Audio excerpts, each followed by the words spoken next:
Robert Frank film. It has many threads that tie together.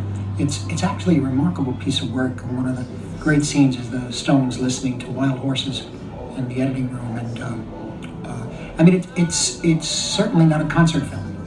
It's a film that stands on its own in a different way.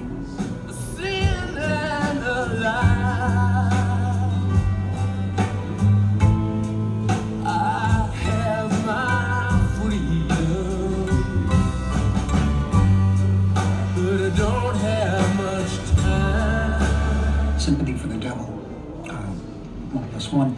This was the beginning of Jean-Luc Godard's radical Maoist phase. But of course, we all went to see it for the Stones. And what we see of them is the band sitting in a recording studio playing the different parts of different tracks of the song Sympathy for the Devil, one track at a time. Godard did this, I think, for political reasons. This is how you move forward in your thinking and your practice, one step at a time. So the picture was originally called 1+1, and Godard didn't want to have the finished song at the end of the picture. That was the producer's idea. Without telling Godard, he retitled the film, Sympathy for the Devil, and he ended it with a freeze frame, and he held the freeze frame for the length of the song. And when Godard saw the producer's version, he hit him. He punched the producer. And the movement of the camera seems disconnected from the movement of the music. And it's not an easy picture to sit through, but as you say, it is a period piece, or it's maybe a better way of saying it's that it's an artifact.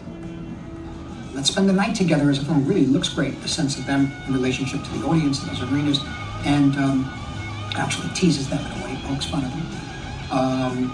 It's interesting and fascinating for me to view them, see them during different periods in their history, to see how they change, the looks, the moves, the way they approach the music.